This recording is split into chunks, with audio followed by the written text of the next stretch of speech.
Hey everybody, this is Martin Steve. It's CEO to CEO. And for me, this is that moment, that time where all of us get the insights on how we can actually be a CEO and what those CEOs are doing to make a difference in the world today. Joining me, my favorite CEO, Boys and Girls Club extraordinaire, author, change agent. Kwame, what's going on? How are you today? Man, I'm doing great, Munson. I appreciate you taking some time just to chat with me. It's amazing being able to lead the Big Brothers and Big Sisters organization here in Atlanta. It's just been a great ride, man. And this is National Mentoring Month, so it's great to sit down and chat with you about all we got going on and lifting up mentorship around not only in Atlanta but around the world, the country. Well, when you think about mentorship, for all of us that don't know, as CEOs, Black men in particular, just so that we can talk to the brothers, what role should we have and what should we do in establishing a relationship with the Boys and Girls Club that's needed? Gotcha. So it's Big Brothers, Big Sisters. Just is that always the names always get Big Brother and Big Sisters? Okay. yeah, no problem. I would start by saying we need you, right? We need brothers. I got 500 kids on a waiting list right now. I got 300 boys on a waiting list who are waiting for brothers like you and me to be a part of their lives to help them navigate the different situations they're going through. I have kids who've been on the waiting list for over a year, right? So a big part of speaking with you is able to get that word out about the need for more brothers and sisters, and the women, they step up way more than we do. They got that charitable bone, I guess, that we don't have. And sometimes brothers, when they hear that 1 year commitment, because I say, hey, I need you for at least a year. Because if you come in a young person's life and leave within a year, you can do more harm. And I think that 1 year commitment sometimes scares us away a little bit. And sometimes brothers feel like they may not be have achieved enough in their life or might have stuff going on in their life where they're not going to be a good mentor. But I say all the time, listen, this is something anybody can do. I don't care what your background is. I was a 72-year-old in prison, and now I'm the CEO of a nonprofit. You're serving young people. So even if you got a checkered background, you've been through some things, actually that can help young people because they can learn from your story. So we need more brothers to step up and be a part of mentorship.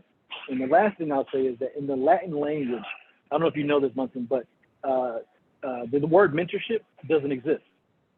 It's not a common term in Latin, right? So they equate it to family. So they don't even need the word of mentorship. And what I'm trying to do is make that the same thing in the Black community, where this is what we do. We don't even need the word. This is family. We take care of each other. We reach back. We help the next generation. That's what mentorship is all about. Well, when you think about mentorship, maybe we should kind of distill down for a brother. He commits to a 1 year program with the Big Brothers, Big Sisters program, mentorship program. What can he expect? What are the 3 expectations, 5 expectations that you do have and that you'd like to see in a mentor forming a relationship with the boy or girl? So the expectations are not a lot, right? The 1 year commitment, we need that because we know best practices show that can actually be harmful. I need you for at least 8 to 12 hours a month, right? I need that from you to build a consistent relationship with a young person. And then all else I need you to be someone that wants to help kids and be safe for kids. The rest is easy. This is something anybody can do. We support you through the whole process. We provide training for you. We give you a coach. So once you're matched with a young boy in the program, you get a coach on my staff to help you walk through the life of this match, to help you set up plans, to help you troubleshoot, give you ideas. We make sure you're successful in this match. And we match you based on preference. So we're not just going to say, here's a kid. We're going to say, okay, what are you interested in doing? You want to work with an 8-year-old? You want to work with a 12-year-old? You want to work with a kid who's into technology or into the internet entertainment industry? We want to match you based on preference. And that's on both sides. The young person has some things they want to get accomplished. The adult has some things they want to get accomplished. And we bring those 2 things together in a powerful relationship. So when you think about the brother who says, I'm busy, what would I do with the child? Where would I spend time with the child? What are the traditional activities that are successful if you count down that I'm going to spend 2 hours a week, every week with my mentee? What am I committing to? Is this a personal in person? Is this 2 hours over the phone with us Zooming? What is the relationship? And so that others can see it. Can you tell us a story about a great mentorship relationship? Yeah. It's flexible. Let me just say that, right? No one has time to create new time. We're all busy. We're both CEOs. I do it myself, and I just incorporate that young person in my life. Like for example, yesterday, I had to go to 94.5 Street for them to do an interview on the radio. Stefan, an older young man I've been mentoring, I just brought him along with me. I said, hey man, you've never been on the radio? Come with me and be a part of that. You know, I don't go to the barbershop anymore because I cut my own hair, as you can see. But if I did, I'll bring the young man with me to the barbershop and have a conversation on the way there and a conversation on the way home. And the men in the barbershop would also have a conversation. If I'm going to the grocery store, I'm going to bring the young man with me to learn about budgeting and healthy eating, right? If he's having a problem in school, he's going to pick up the phone and call me. And we're going to talk. So it's very flexible. It's not this rigid thing that you have to do and have to, you know, you talk to the mom, say, hey, you know, can I pick up Anthony was my little, you know, on Saturday, we'll spend a couple hours, take him to the park, taking with him and my son to do something. It's really flexible, and you have a team of us who support you to make sure you're successful. So for that, I really thanks for that because at least it put a paradigm around what it is, how to integrate the young person into their lives. So you have a CEO who's really trying to figure out how to make this work. The coach, what does the coach them, and how does the training work, and what kind of commitment, even for a CEO, is the training, and why is training important? Yeah, so we start with the training because we know that not everyone has been a mentor before. Not everyone has worked with kids before. You know, not everyone knows about handling certain situations that may come up with the family, with the child, right? So we want to make sure you're properly trained. That's what makes our program very unique because we lean in and we want to set you up for success. And we train you ongoing. So the initial training is about 2 hours. It gets you started. But we may do another training on, you know, current events. Like we've been doing a lot of training around, you know, social justice and racial equity and all these different things. In particular, if we have someone who's white mentoring a young boy who's black, we want to make sure that they're prepared and in the right place to do that. So training is super important. The coach is just as important because they work with you. Situations come up. The family may hit you up for money. How do you handle that situation, right? We want to be that middle person to be able to have that conversation and work through that. So we check in, the coach will check in with you as the big, check in with the little to see how they're doing, and also check in with the family to see how they're doing, to make sure everyone is good, right? And everyone is supported the way they're supposed to. Also, when a young person signs up, they sign up and say, hey, I want to achieve these certain goals. I want to build my confidence. I want to do better in math. And I want to get exposure, you know, to the entertainment industry, for example. That our coach will help set up a plan and monitor that plan with you and give you ideas on how to execute on those goals, right? So that you're actually achieving goals as you mentor this young person and not just spending time and hanging out. It's a structured program. It's very supportive. And again, everybody can get involved and do it, whether it's in Atlanta or anywhere else around the country. So the best cases and some of the successes, what do you think a mentor receives after mentoring a child, just so that we can know the payoff? Because you know, as CEOs, you want to pay off, and what's the return on investment? Yeah, so a few things, right? So mentoring is so special because both sides get something out of it. The little get something out of it, but also the big. And any big mentor I've talked to, will tell you they got more out of it than they put in, which is pretty special, right? Because you go into it trying to help somebody and you're getting more out of it. But for our littles, 99% never touch the criminal justice system. 95% graduate high school on time with a plan. You know, we're working with some of the water boys in Atlanta, young men who have entrepreneurial spirit, who are out there selling water and giving them guidance and tapping into that entrepreneurial spirit and helping them do the right thing. And then for the bigs, they are healthier. They have a better outlook on life. Their career upward mobility is much better since they become a big. So it's amazing that both sides get something out of it. And we're really helping society by helping young men in particular go to the next level and avoid the criminal justice system, which is my main goal. So when you decide to say, yes, I'll take this duty, knowing there's a deficit in the community, why have you elected to be a change agent in our community? Yeah, so I spoke today at the Alpharetta Rotary, and I told them about three people that came into my life that made a big impact. And I won't go through all the stories, but the main reason is a young man named Anthony. And ironically, I was matched with a young man named Anthony when I joined Big Brothers and Big Sisters to be my Lord. But I met Anthony when I was in prison in solitary confinement. And Anthony had a really tough situation he was coming out of and grew up in. And he would leave the hole and go to the general population, come back, leave and go and come back. And I said to Anthony, I said, man, why do you keep coming in and out, man? Why do you keep coming back? This is crazy. We know people who will change by being in a cell for 23 hours a day and lose their mind. Why do you keep coming back? And he said something to me that started my journey in this work and why I do this work. He said, Kwame, man, he said, your father comes to see you every week. I said, yeah, he does. He said, my father's in the next unit, and I met him here for the first time. They would literally walk past each other and not speak to each other. And this was his father, right? So Anthony said something to me. He said, Kwame, when you get out of here, man, he said, I want you to never forget me. And he said, I want you to go as far as you can go. So I've been trying to make good on that promise ever since then, way back when I was a 17, 18-year-old kid. And that's why I decided to get into this work. That's why I decided to leave Hampton University and go into nonprofit and go into youth development and help young people. And then when I get to Big Brothers and Big Sisters, I'm matched. That's how God works. I'm matched with a young man named Anthony. Isn't that interesting, right? You know, and it's been a blessing, man. It's been amazing to be able to work on the behalf of young people. I feel honored to be able to do that every day. And this is all I want to do is just try to help the next generation go to the next level. So what was college, post-prison like for you? I mean, what was the application process like? Yeah. How did you make that selection in determining it? Yeah, so when I spent my whole senior year behind bars, right? I did my schoolwork through the mail. My track coach, another mentor, brought me my schoolwork. I would do it on my own. I would do calculus on my own. He'd pick it up, turn it in. I took my SATs behind bars. First kid ever in the United States of America to take their SATs behind bars. Now others can do that. And then I had one school, Hampton University, who was going to still offer me a partial track scholarship if I could get out of jail, graduate high school. And they gave me a partial track scholarship. So I was off, left Syracuse, New York, and went down to the Home by the Sea, an amazing university. And when I got there, I kept thinking about Anthony and Shank and Tony and Omar and all the young men I met who believed in me but didn't believe in themselves.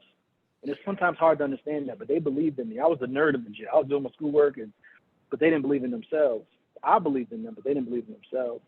And I decided at 19 to leave Hampton and go up to DC and work in youth development because of those guys. And I've been here ever since. So I didn't spend long at Hampton. I had an amazing time. I ended up finishing at University of Maryland at school at night when I was working in DC. And I went on to NYU. I've been to Harvard. I've done a lot of different things in the education space. But it was those young men that drove me to do this work.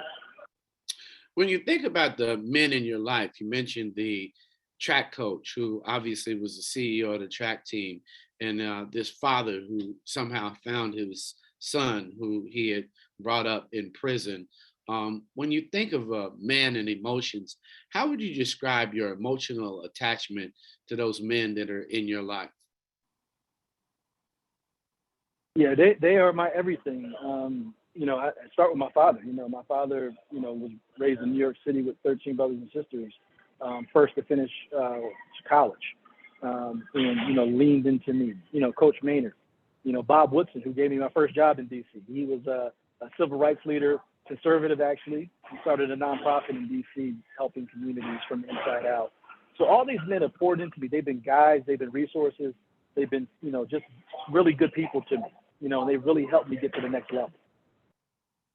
So as CEO, what do you find yourself doing when you've got those tough cases and you really know that they need a little bit of what you got? What are the three things that in terms of emotional language? And I'll just use one of my favorite, obviously, empathy is something we all need to have. What other emotional languages do you identify with so that other young men can connect to you? Yeah, what I try to do the most is bring young people along with me on the ride, right? I'm not the most emotional person, but my best way to pour into young people is to just bring them along for the ride. So Stefan, for example, last night he came with me to the radio station. I called him up. I said, hey, man, come and be a part of this. And when he did his interview, he got nervous. I could hear it in his voice because that happens to me sometimes when you get nervous. And I said, man, stop being nervous like that. And I shook him and he laughed, right? And it made him loosen up. And then he went on and just killed the interview, So that's sort of my way. I'm a big guy in the gym. I work out all the time. I push people. I try to motivate them and challenge them. And so that's my way of sort of loving people and leaning into people the way that I can in my own way.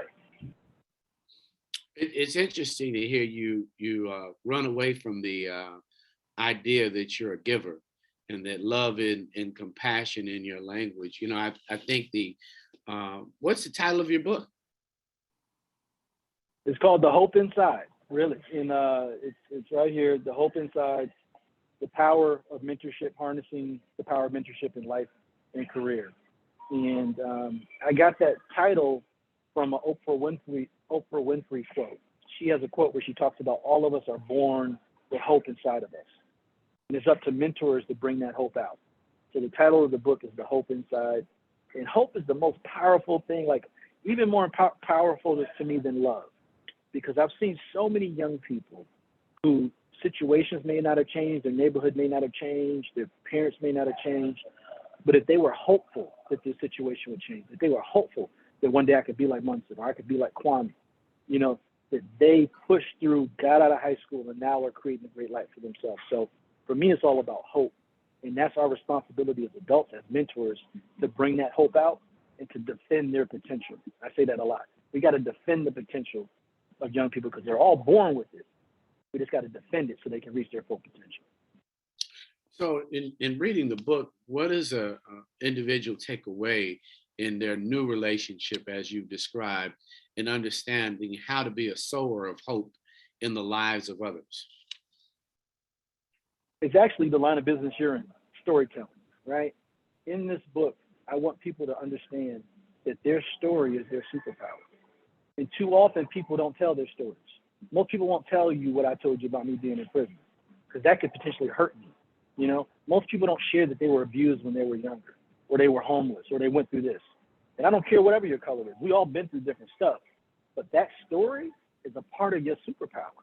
So I want people to know through my story and my comfortability to share my story is that you have a story too and that you have a superpower somewhere in that story and that your story can be someone's survival guide, right? So that's a big part of what I want the book to show other people. But also I want to teach young people leadership lessons that I've learned along the way. I'm a CEO at the age of 39, running the most largest youth serving mentoring organization in the state of Georgia. And I've learned a lot from a lot of great leaders, great mentors of mine. And I now want to give that to young people to say, hey, you know what? You could be a CEO too.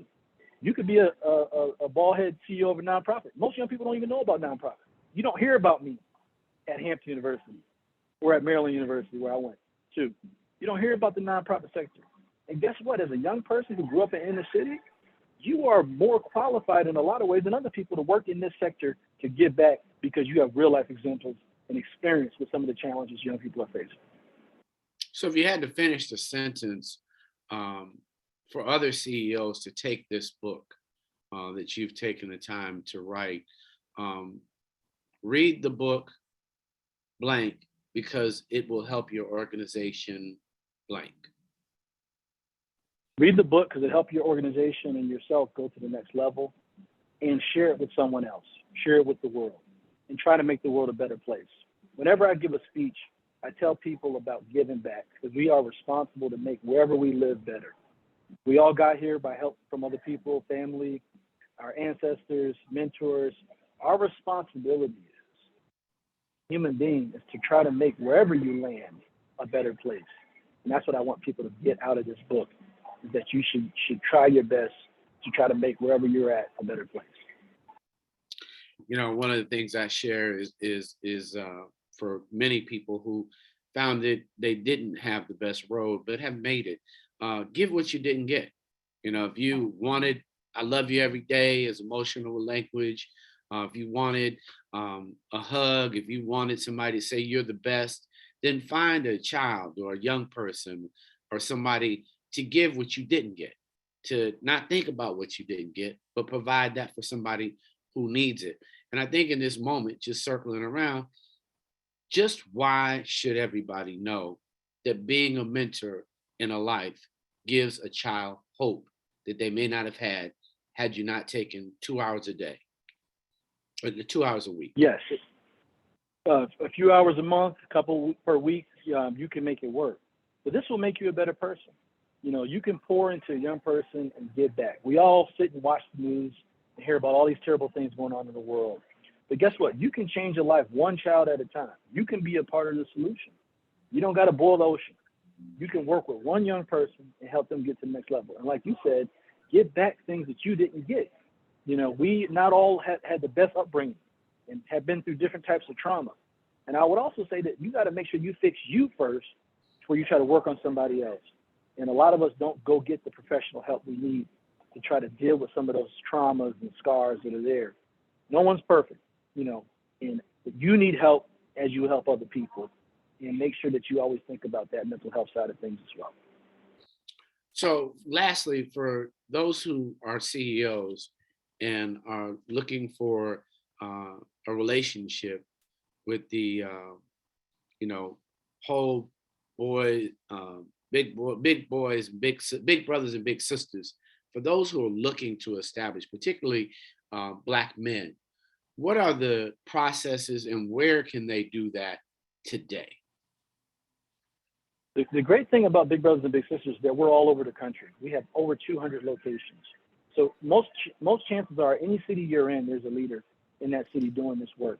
So you can go to our website, which is Big Brothers Big Sisters Metro Atlanta here in Atlanta, but it's Big Brothers Big Sisters, whatever city you're in. And reach out. And on the website, there's a process to become a big. There's a few steps. The first step is to go to orientation because we want you to learn. Spend an hour with us online. It's very simple. Just to learn about the program, what it's all about, what you got to do. And then from there, make a decision. Because the time might not be right for you today, but it may be right for you tomorrow.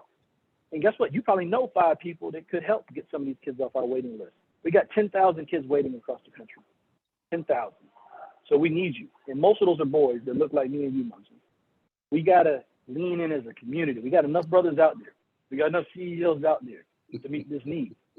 Just disconnected. And that's why I'm glad to talk with you because you have those folks following you and listening to you, taking your guidance. And this is what we got to do as a community. We can't blame other people if we don't do it ourselves. And that's the truth. That's the honest truth. So it's going to take all of us to lean in to make our cities the best cities they can be by helping young boys who are struggling the most. You look at any major city, the population that's struggling the most are young Black boys. And that's our responsibility to lean into those young Black boys and join me and others all around the country to do that. So, but you've done some great work in Atlanta. Can you share some of the men who are involved or do participate, just so that they can know that there are brothers actually working right now with you to make that dream of eliminating that waiting list in Atlanta, Kwame, and around the country a real goal and a vision for a CEO like you? Yes, and we actually, under Mayor Bottom's leadership, we came together and created a 100 Men to Mentor Challenge. Because, right, there are a lot of men that actually step up, right? We just got to reach out to them and let them know we need them. And we learned through that challenge through the mayor's office by the mayor saying, hey, fellas, we need you. We had well over 500 men sign up to be big brothers who came to sessions and learned about the program. So you got tons of leaders and brothers in Atlanta, of all backgrounds, of all titles, that are leaning in to be big brothers and big sisters. But the need is so huge, so we need more of you. But just by that one partnership with the mayor's office, we got 500 brothers, which in a lot of ways people don't think they're going to do that. They did that. They came to the city hall, they came to the church where we had a session, and they learned about the program. They signed up to be bigs in the program, and that's amazing. We talk about that all around the country. We call it the Mayor's Challenge. And I'm going to be talking to my brother Andre Dickens, who just won here in Atlanta now, about doing it again, because I know he can get even more brothers because he's a brother, and that was a huge success. But we got brothers like that involved.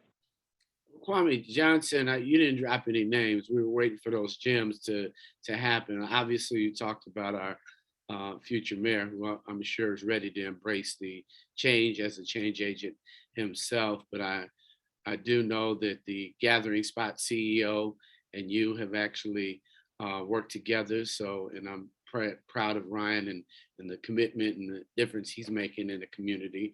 And I know I wouldn't have met you if it hadn't been for my dear brother, Terry Brantley, who believes in you immensely and is really proud to see a young brother who is making a difference and has committed his life to changing the lives of others. So I want to thank you, Kwame Johnson, for being on CEO to CEO.